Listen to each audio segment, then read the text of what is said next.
everyone. This is Mayor Lionel Jordan bringing you another segment of the Mayor's Corner. Today I have Alan Willbourn as the Public Information Officer for Fayetteville Public Schools. Alan, it's wonderful to have you here today, and I know you're probably going to give us some real great information on Fayetteville Public Schools. I know we have a great partnership with you all, and it's a great privilege to have you on the show today. So maybe you can tell them a little bit about where the school's at and the new high school, where we're going, and Absolutely, and I appreciate being here. It's fun to be back in this building. I've been down here for a while. I tell people all the time in my particular job, it's never dull. You never know what's going to come up, and I've been here more than 20 years now in this position. wow. And some of the things you just can't make it up. Some of the things that you just never know, and great things from national awards and to sometimes the silly things, and then just day in and day out the great things that are going on in the schools. I was noticing, I was driving around this weekend and going to various places, and Fayetteville is a construction zone this summer, and we're doing our part with that. But with the university, with the city, what the highway department's doing, it's great for the economy. There's a lot going on in Fayetteville this summer. Probably the most noticeable for us is at Fayetteville High School, and obviously you can see Phase 1 is coming along. I talked with the folks at Navajos this morning. I said, yeah, absolutely, we're on budget and on time. Now they're going to have to work hard between now and August 20th to make sure everything's ready to go.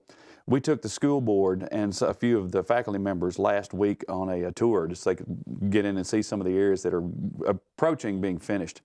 The Fine Arts Center and the Performing Arts area elicited the same response from both teachers, staff, media. Everyone that goes into that auditorium says, wow, it is just stunning. The visual, the seats are on a much, particularly toward the back, or the slope is higher than it was in the old auditorium. And it gives you the feeling in the back, particularly kind of like if you're in the balcony. The cherry veneer paneling is just gorgeous. And you can see some of the pictures we posted on our Facebook page. And then you stand down on the stage looking back up at that magnificent room, and you have to be inspired to perform, whether it's choir, band, whatever, drama, whatever it is. I think they're going to love performing in that facility. And then you get on around to the Student Commons area, and I just changed our Facebook cover photo this morning. Along the back wall is the gym floor from the old gym, including the Bulldog. And now it's in kind of in a mural form along there, but it looks great. They're putting in terrazzo marble floors also through that whole area, which again, that's against to the lead and the sustainability of that building. And it's funny how we think we've invented sustainability in the last 5 years. Well, not exactly. At Ramey Junior High has terrazzo marble floors, and it opened in 1966. At the time, and Harry Vandegrift was telling me this story that yes, it was much more expensive to do that than the composite flooring that you see in so many in commercial and public spaces. But since 1966, all they've had to do to that floor is polish it. That's right. That's it. So the Fayetteville High School is just rocking along. It's going to be, now obviously the Phase 2 is going to take quite a bit longer. And it's going to be August of 2015 before that's ready to go. You liken it to remodeling your kitchen. And week after week you come downstairs and things are in a mess, and you got to step over this and step around that. But then there's that one morning that you come downstairs and it's all done. And wow, wasn't it worth it? So, but it's a long process. I was looking at some of the statistics yesterday. It's still, Phase 1 is still tracking lead silver. Phase 2 is tracking lead gold. It is really going to be a very sustainable type situation. And I know that's what the people of Fayetteville wanted, and so that's what we're going to get out of that part of it. What you may not realize too, of course, Fayetteville High School has been the focus, and that's the largest projects we've got going on too. If you go by Harmon Field, all of the synthetic turf has come out of Harmon Field. The track has come out of Harmon Field. There won't be a track at Harmon Field anymore. It's going to be turf all the way from bleacher to bleacher. There just was not enough space to expand it to 8 lanes, and you have to have 8 lanes to host the state tournament or state track meet and those type things. So the new track will be built over at Ramey Junior High, and that will be the district's competition track complex, complete with bleachers, and it will be ready to go by the opening of school. They're laying it all out right now. Also, the district's tennis facility is almost finished. It's over there adjacent to the softball park at Lady Dog Yard over that way. And then finally, The old Boys and Girls Club, which has been the fitness center, and then the indoor activity center is getting a major upgrade and renovation. Now, this is going to take till about January to be finished, but it will provide us indoor activity spaces, what it's going to be called the BARC, except it's B-A-R-C, the Bulldog Activity and Recreation Center. And it's going to provide a great space up through that way because our athletic programs have just exploded in the last few years. And as the coaches and the athletic directors like to say, it's the best after-school program we have. Because we know where 600 to 700 students are every afternoon from 3 o'clock to 5:30. They're not getting in trouble. They're not doing anything they're not supposed to be doing. They're working out and they're going home tired. So, which is a good thing. Wow, that is fantastic. I would agree with you. It seems like the city's just in this explosion of growth right now and upgrades. I know that we're doing lots of streets and roads and sidewalks and building trails and really building the infrastructure of a city. Which is great to see, not only for the economy, but then also that investment in, it's that old planting a tree under which you'll never sit. That's right. So. That's right. We're planning it for the next generations to come on right now at this moment in time. It's a great time in the history of this. It is exciting. I mean, it's a little inconvenient, but it's also, when you get a few years on you, you understand the number of people that are being put to work by all the things that are going on. And then also the kids that have no clue about that they're going to be performing in that new gym or on that stage in that new high school. So. Right. I know that, communications, you have a very diverse group of audiences to communicate to. How's some of the ways that how do you handle that? It's so interesting. When I left the University of Arkansas in 1992 to come over as and to take this, a different variation of this position, and I was pretty much a one-man band. I remember that. And as things have grown, particularly as things become in technology, we've got a whole team of people that are working particularly on our website, and there are 2 or 3 of us to do the social media and trying to keep up with all those type things, because as the city does too, and as you're right on the vanguard of that, things happen so fast. And we became very much sold on social media, particularly Twitter, right prior to the ice storm in 2009. And just coincidentally, I had a person that was working with us, who's now State Representative Greg Letting, stopped me one day and said, "You really need to get on Twitter." And I said, "Okay, tell me about it. I got 15 minutes. Show me what this is all about." And I had that account set up prior to the ice storm. And even though the power was out at my house for 2 days, I was able to sit in my garage in my car plugged in and was sending out information. And the number of followers and friends just exploded that very week. And we've learned since then, particularly for snow closing information. If I get the word from the superintendent 5:30 in the morning, yes, we're closed today due to winter weather, the first thing I do is Facebook. And within minutes, the broadcast media are reposting it because they've seen Fayetteville Public Schools post it. You've picked it up. The mayor's office has seen it, and so it's blasting out of everywhere. Where you used to have to sit and watch the scroll on the TV station or listen to the radio, or maybe if you knew someone at the school district and had some insider information. But then for those type of information, as well as all of the other things, trying to be absolutely as transparent as possible. And it's funny, I'm sure you have experienced this too. In doing that, you're sometimes criticized. Oh, yeah. Because you see the sausage being made. Yep. And you think, well, gosh, you guys can't make a decision. Well, you're seeing the entire thought process. And what you're forgetting about is the things that were jettisoned along the way until we get to, yes, this is the consensus and this is what we want to do. But that's also, it's a democracy, and it's not always pretty. No, but I always like to think that if you're going to do open door government, you just can't crack it a little bit. You've just got to throw it open and let it just do whatever it does. That's right. And I mean, it gets a little tough sometimes. You can get, as I say, you can get lit up pretty good sometimes. But you know what? Yes. That's part of the process. Right. That's part of the type of government that we have. And it is never dull. And and things will keep changing in terms of the various social media platforms, the things that we're doing, particularly in broadcast and video, and the things that the students are doing are just incredible in those as it keeps growing. And of course, they're some of our best ambassadors. Oh, yes. And doing some of the productions that they have out there featuring things that they're doing at their schools. So all they have to do is send me the video and let me post it. That's easy. That's true.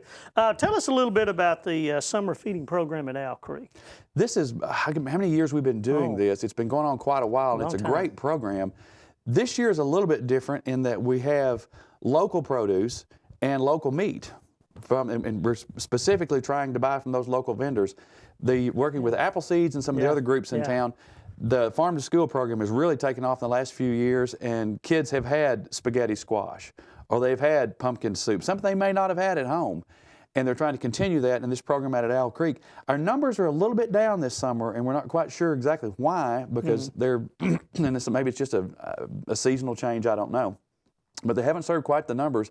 So anything we can do to help get more people, get that word out to people that if you're 18 or younger, you can have lunch every day, Monday through Friday, free out at the Owl Creek School. So, and it's a great, obviously it's a very nutritious lunch, it's good stuff, and it's all local produce and local meat. So if you had to pick some of the most remarkable achievements the school has done in the last 2 years, what would be some of those? This particular class that just graduated, they were outstanding. I mean, each year I have the privilege of reporting on all the good things, particularly as things come to a culmination in the spring. There are so many state championships. There are so many band awards. I mean, there's huge numbers of all-state kiddos. Well, this year, the number of National Merit finalists was just stunning. And I mean, an all-time state record. But then it was not just that core group, because I mean, if in my position, I started spotting those names when they were in 7th grade, and some of them I knew, and then you see them kept coming along, and they're rising to the top. But when this class graduated on May 17th, I believe it was, they were offered and accepted $10.5 million of college scholarships, with another $15 million that was offered that they declined. I mean, that's just stunning in terms of the amount. I mean, looking around, and yes, I will toot Fayetteville's horn. Absolutely. It was quite a bit higher, twice as high than any other school, and that was just remarkable. Now you have those years, and we'll have as many. If you measure it by National Merit finalists, it kind of ebbs and flows. But I mean, we're still leading the state in that regard. You see the things in athletics too. The teams. I don't think you can top the state championship win over Bentonville in Little Rock in overtime last year. I kind of like that. That was good. That was fun. And now Bentonville is an extraordinary school district. Yes, they are. As are Springdale and Rogers. The Big Four are really good school districts. I mean, it's great fun to compete against all of them. But that was one you can't draw up. That's one of those you can't make up, that you run that great trick play on the last play of the overtime and win. So it's just been a phenomenal year.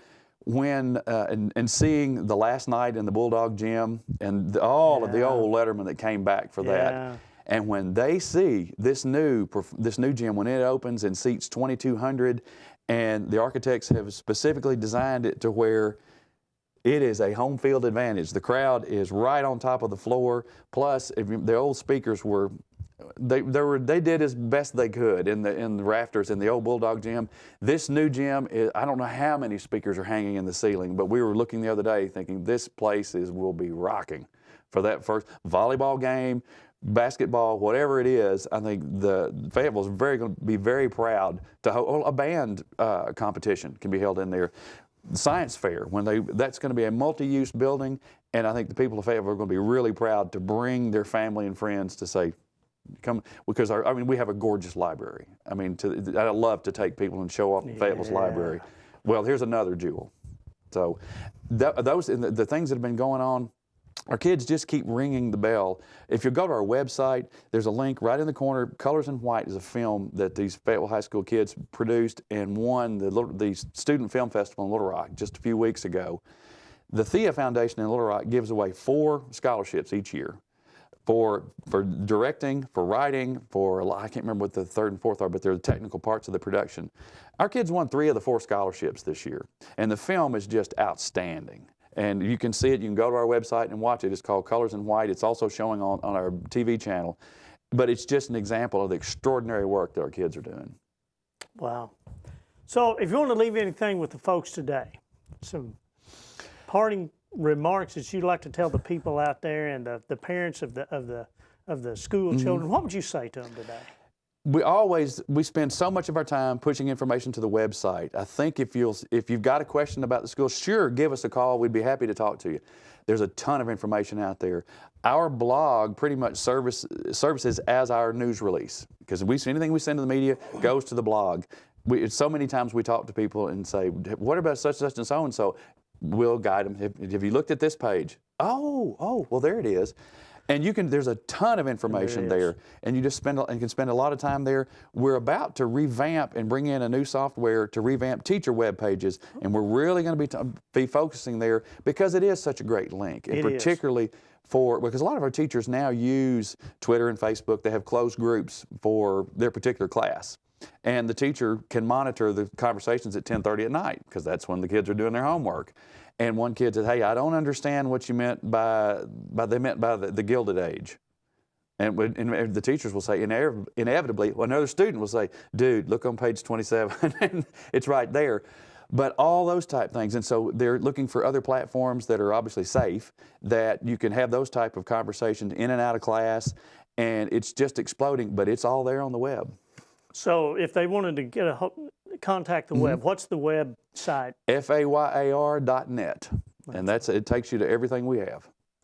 Well, folks, as you can see today, we've got a great partnership between the City of Fayetteville and Fayetteville Public Schools. We've got a great partnership with the University of Arkansas, great partnership with the Chamber of Commerce, because we realize it takes all of us together, working together as a team, to take a city from one spot to another spot, from one level to another level.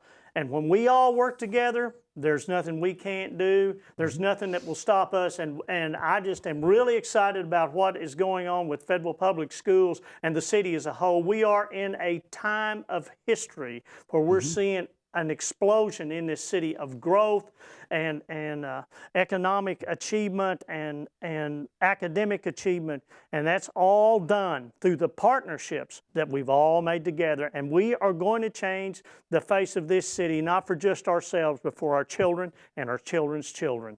And we'll look back at this time and they will say a generation of people changed the whole face of this city. So till I see you again, you have a great day, and I'll see you real soon.